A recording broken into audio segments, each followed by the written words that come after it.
Greetings YouTube, Captain Machine here, back for another vlog, and it is Sunday the 19th of August, and welcome to my world. Last night I went to go watch Ted.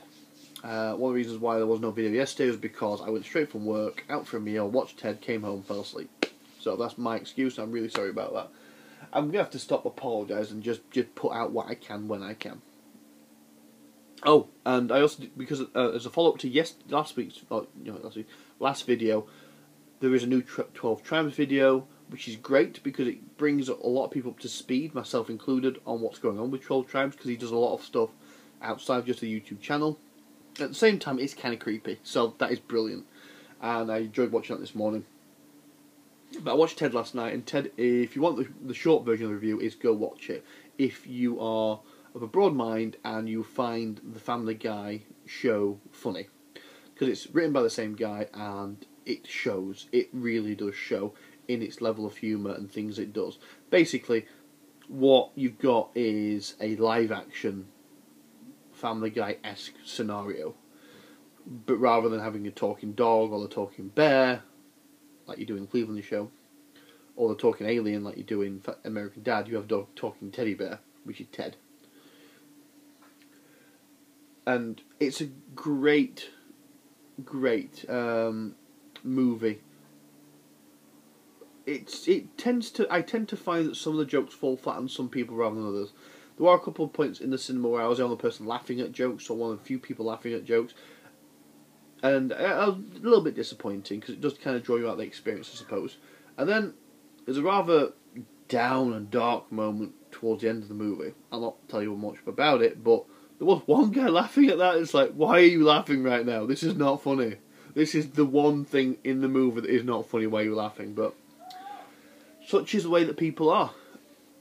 And there's a lot of noise around, but it's Sunday. People are mowing the lawns, playing in the backyards, trimming the fences and all the rest of it. And I'm about to go out and do a little bit of shopping and go visit the gym. So, apologies if the camera is picking up a lot of noise. Well, I say camera, the iPad. But it got me thinking about familiars, because if I was going to put it into a gaming context, my brain does kind of do this from time to time, although not as much as it used to. I don't know if that's a problem or not, but I was drawing parallels between Ted and some of the familiars and such, or companion animals that provocate certain games, mainly Pathfinder and Dungeons & Dragons, although there are other games out there that do roughly the same thing. And it's a case of, a lot of the time that your familiar is stupid. It doesn't have any intelligence beyond the basic animal traits.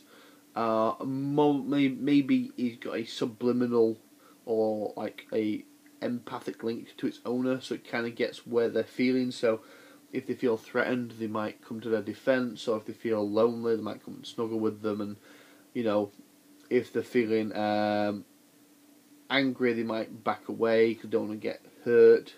You get the idea. But I love the idea of intelligent familiars. I really do. When I run Pathfinder, I tend to allow if you have like a natural familiar like a ranger or a druid, I tend to allow limited conversations between the owner and the companion. And when it comes to wizards, by the virtue of the Speak with Animals spell, more precisely, or a version of it which is intrinsically only linked to that one particular type of animal.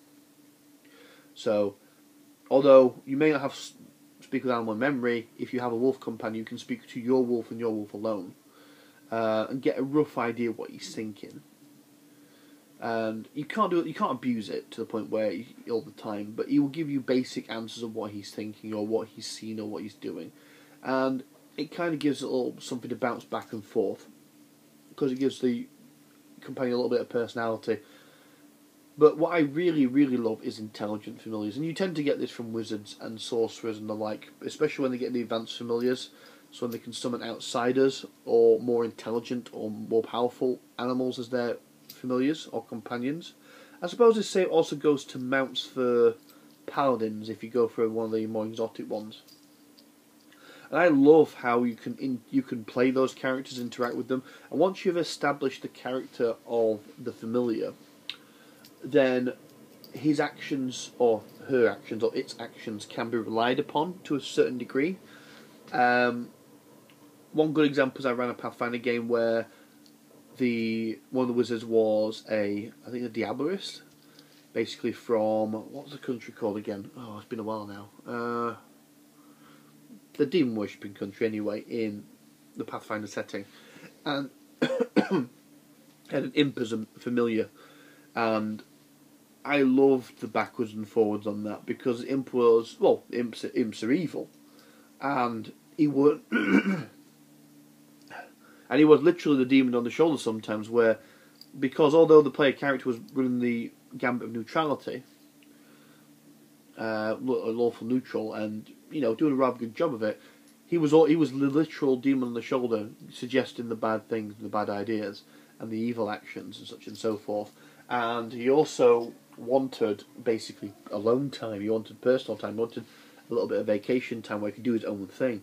And it took him. Once there was he agreed to let him do his own thing. He put some basic parameters to it, like he couldn't kill people, he couldn't hurt certain things or certain people, anything like that. But there was a certain mystery to it as to what he was actually doing on his downtime. And it took him about 2 months or so of this happening for them to actually figure out what he was doing. And being the evil bastard he was, he kind of did break some of his promises. One would argue that it was out of character for him, and one person did out of character because he's a lawful evil creature and therefore wouldn't break his contract. But I also argued that he was trying to balance out all the inherent good he was doing, because he was occasionally being forced to defend the greater good, and it made him feel uncomfortable. So, to balance that out, he would basically do wanton acts of nasty things. And it was a lot of fun. And it's not the only example I've got in my mind, but it's the only one I want to share today because I want to keep it a relatively short video. But I genuinely feel if you're going to allow your group to have minions or companions or mounts or familiars or whatever the likes are, roleplay them. Really, really, really roleplay them.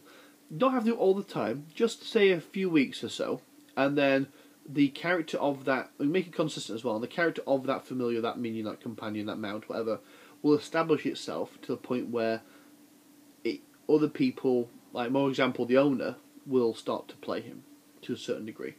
And his actions can be relied upon to do certain things. So, for example, when they sent the imp off to do his own little thing, and go and do a reconnaissance mission, anything like that, they could safely rely on his. I think actually at one point they actually asked him to stay invisible and follow someone to make sure they didn't get hurt. And his reactions to any engagement or any situation that the target got into could be relatively relied upon because he was dangerous, he was scary to a certain extent if he knew what he was doing. And he did, to a certain degree, know what he was doing. He was armed to the teeth as well, magic items. But that's my thought for that time being. I hope it's consistent, and thank you for your time, guys, and I'll see you later.